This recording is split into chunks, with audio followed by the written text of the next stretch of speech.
7 अक्टूबर 2023 को हमास ने बेहद ही संगठित तरीके से इजराइल को घेर कर अभी तक का सबसे बड़ा और ऐतिहासिक हमला किया था।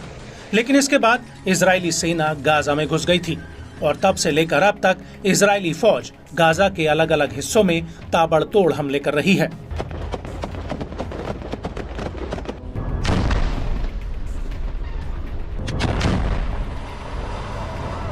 लेकिन इन हमलों के बावजूद हमास अभी भी गाजा की जंग में डटा हुआ है और उल्टा अब इजरायली सेना हमास के हमलों से बैकफुट पर आ चुकी है और हमास ने आईडीएफ के ऊपर हमला करने के तरीकों में लगातार बदलाव किए हैं, जिससे इजरायली सेना हमास के बिछाए जाल में पूरी तरह से फंस चुकी है।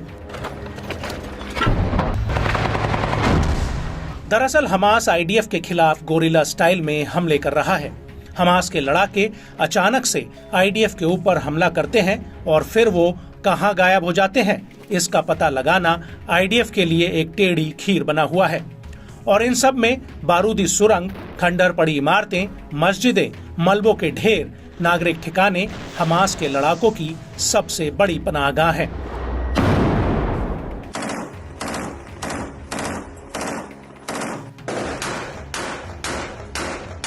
हमास के लड़ाके आम नागरिकों के भेष में इजरायली सेना पर कहर बरपा रहे हैं। ये लड़ाके कई बार इजरायली सैनिकों को धोखे से खंडरों में बुलाते हैं और फिर बूबी ट्रैप से उन बिल्डिंग्स को उड़ा दिया जाता है। लेकिन गौर करने वाली बात यह है कि हमास के लड़ाके इजरायली सेना के ऊपर सामने से आकर हमला नहीं कर रहे हैं, बल्कि वो अपने ठिकानों में छिपकर ही आईडीएफ के ऊपर रॉकेट, मिसाइल और ड्रोन अटैक कर रहे हैं।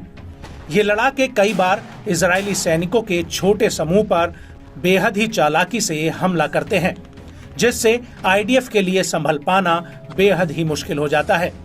कई बार हमास के लड़ाके अचानक से सामने आते हैं और फिर आईडीएफ के टैंकों और सैनिकों पर हमला करके एकाएक गायब हो जाते हैं।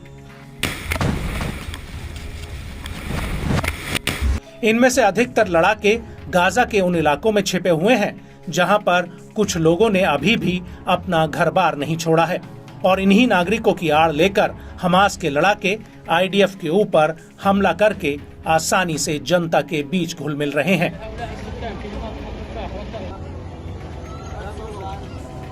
और हमास के सरेंडर नहीं करने की वजह से इसका खामियाजा गाजा के फिलिस्तीनियों को भुगतना पड़ रहा है। इसको लेकर गाजा अथॉरिटी के एक आंकड़े के मुताबिक हमास और आईडीएफ की जंग की वजह से गाजा की करीब 2% आबादी जंग में मारी गई है, जबकि 80% लोग अपने घर बार से विस्थापित हुए हैं। वहीं संयुक्त राष्ट्र के मुताबिक इन हमलों में गाजा में अधिकतर इमारतें मलबे का ढेर बन चुकी हैं। हालांकि गाजा में इजराइल के करीब 350 से ज्यादा सैनिक मारे गए हैं।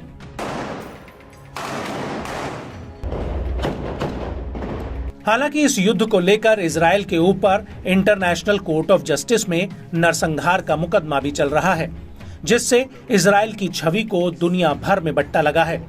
वहीं मिडिल ईस्ट के कई मुस्लिम देश सीधे सीधे इजराइल के खिलाफ उतर आए हैं और अब एक बार फिर से फिलिस्तीनी देश की मांग की चर्चा दुनिया में जोर पकड़ चुकी है। लेकिन गाजा में हमास की रणनीति काफी हद तक सफल हुई है। इजराइल के हमलों के बावजूद हमास के याह्या सिनवार और कई दिग्गज कमांडर अभी भी ग्राउंड जीरो पर मोर्चा संभाले हुए हैं।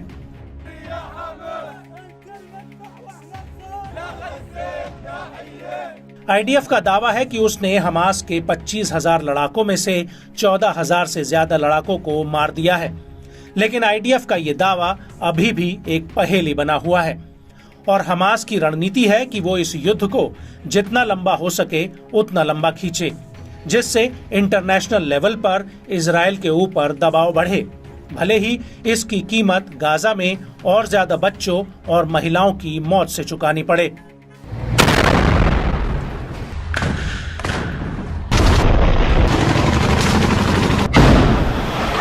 लेकिन बड़ा सवाल उठता है कि जब 8 अक्टूबर 2023 को इजरायली सेना ने गाजा पर जमीनी हमला कर दिया था, तो उस वक्त हमास ने आईडीएफ को रोकने के लिए हमले क्यों नहीं किए? इसको लेकर आईडीएफ के एक जवान का कहना है कि उस दौरान कई ऐसे इलाके थे जहां पर हमास ने बारूद नहीं बिछाया था और हमास के लड़ाके उन इलाकों में जमीन के नीचे बनी सुरंगों में छिपे बैठे रहे और उनकी रणनीति थी कि एक बार आईडीएफ गाजा के भीतरी इलाकों में प्रवेश करेगी तभी उनके ऊपर गोरिल्ला स्टाइल में हमले किए जाएंगे। और हकीकत में हुआ भी कुछ ऐसा ही। गाजा के कई इलाकों में हमास के लड़ाकों ने अचानक से आईडीएफ के टैंकों, सैन्य वाहनों और टुकड़ियों पर एकाएक हमले किए हैं। कई बार तो हमास के लड़ाके आईडीएफ के टैंकों में बारूद लगाकर वहां से रफू चक्कर हो जाते हैं। लेकिन गौर करने वाली बात यह है कि हमास इस पूरी जंग में कम दूरी वाले और सस्ते हथियारों का इस्तेमाल कर रहा है जो उसके लिए टिकाऊ भी है। हमास ने साल 2021 से ही कम रेंज वाले रॉकेट, मिसाइल और गोला बारूद का प्रोडक्शन बढ़ा दिया था और इसका सीधा उद्देश्य था इजराइल के खिलाफ जमीनी हमले के लिए खुद को तैयार करना। और हकीकत में हुआ भी ऐसा।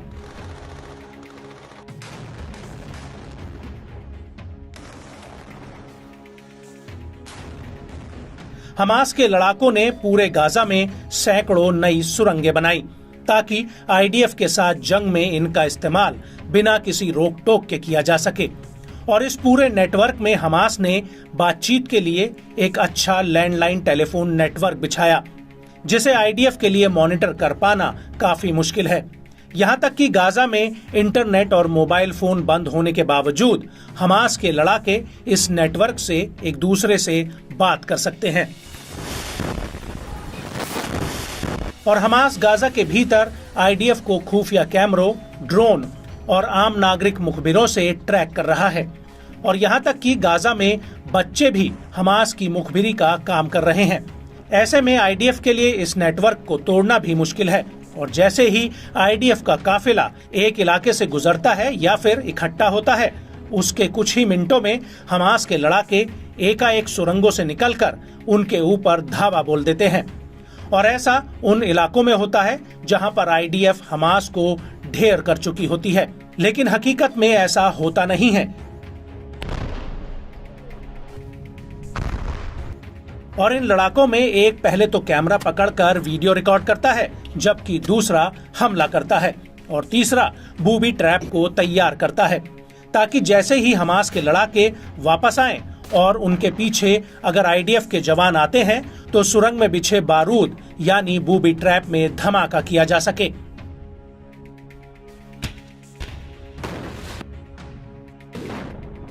यहाँ तक कि गाजा की कई इमारतों में हमास ने बारूद बिछाया है ताकि जैसे ही आईडीएफ के जवान वहां पहुंचे वैसे ही उस घर को बारूद से उड़ा दिया जाए। और यही वजह है कि आईडीएफ को गाजा में इतने बड़े पैमाने पर घरों पर हमले करने पड़ रहे हैं और इन्हीं घरों में हमास के लड़ाके हथियार भी छिपा कर रखते हैं। आईडीएफ के कई अधिकारियों ने माना है कि नागरिकों के घरों में हमास के हथियार मिले हैं। यहाँ तक कि बच्चों के कमरों तक में हथियार छिपा कर रखे गए थे। कई घरों में तो नकली दीवारों के पीछे भारी संख्या में गोला बारूद स्टोर किया गया था। और कई बार तो ये लड़ाके सुरंगों से आम निहत्थे नागरिकों के रूप में निकलकर आईडीएफ के सामने से गुजर जाते हैं और इजरायली सेना को इसकी भनक तक नहीं पड़ती। और ये लड़ाके उन जगहों पर आसानी से पहुंच जाते हैं जहां पर दूसरे लड़ाकों ने हथियार इकट्ठा करके रखे होते हैं। इसके अलावा हमास गाजा के भीतर मकानों पर खुफिया मार्किंग भी कर रहा है। ये मार्किंग ऐसे घरों में की गई है जहां पर या तो हथियार छिपाए गए हैं या फिर बारूद बिछाया गया है। कई घरों की खिड़कियों पर लाल कपड़े या प्लास्टिक का थैला टांगा गया है जो ये बताता है कि वहां पर बारूदी सुरंग या फिर घर में बारूद बिछाया गया है। अब आप खुद ही अंदाजा लगा सकते हैं कि इतनी प्लानिंग और तैयारी के साथ गाजा के अलग अलग हिस्सों में तैनात हमास के लड़ाकों से भिड़ने में इजरायली सेना का क्यों दम फूल रहा है। और कहीं ना कहीं हमास की इस प्लानिंग के सामने नेतन्याहू की इतनी मजबूत सेना अब असहाय नजर आने लगी है।